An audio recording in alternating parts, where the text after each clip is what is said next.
Bieži izskan jautājums par uzņēmumu pārņemšanu, ar kuriem riskiem būtu jārēķinās un kas jāņem vērā, pārņemot uzņēmumu no iepriekšēja saimnieka. Un šeit būtu jāvērtē īstenībā 5 dažādi aspekti. Gan grāmatvedības aspekts, gan juridiskais aspekts, gan arī aspekts, kas saistīts ar nodokļiem un nodokļu risku, un arī to, kā tad droši organizēt šo vispār darījumu un uzņēmumu pārņemšanu.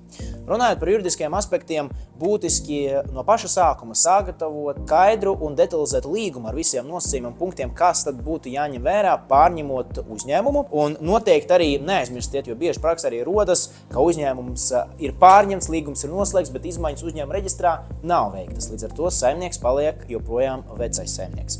Un, ja nepieciešams, arī atjauniniet visu uzņēmumu dokumentāciju un statūtus, informāciju, iekšējos dokumentus, lai tiešām varētu tālāk turpināt darbu bez ierobežojumiem. Grāmatvedība arī būtisks aspekts, jo pārņemot uzņēmumu svarīgi veidot pārskatāmus procesus un arī uztaisīt inventarizāciju, pārbaudīt, vai tie aktīvi tiešām ir pārņemti un vai tiešām ir bijuši, jo ļoti daudz notiek krāpšanas mēģinājumu, kad tiek pārņemti uzņēmumi bez aktīviem, kas īstenībā pēc grāmatvedības datiem ir.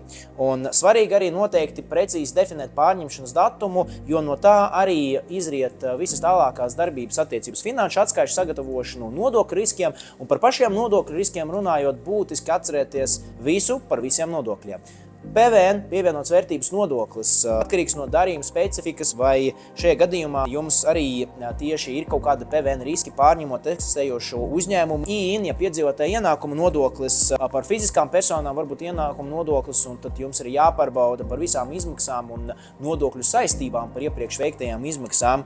UIN, protams, uzņēmuma ienākuma nodoklis, jo aktīvu nodošanu var radīt uzņēmuma ienākuma nodokļu saistības, tas arī būtiski un jāvērtē katrā atsevišķā gadījumā. Protams, valsts ieņēmuma dienas var pieprasīt sekt parādus par iepriekšējiem periodiem, līdz ar to rūpīgi jāizskata visas nodokļu saistības un arī faktu, ka visas iepriekšējās grāmatvedības atskaites ir iesniegtas un ir iesniegtas korekti. Jo, ja gadījumā tas nav izdarīts korekti, ir nepieciešams veikt korekcijas, un ar korekcijām kopā jums var rasties arī nodokļu saistības, kas jums, kā jaunam saimniekam, varētu būt jāmaksā.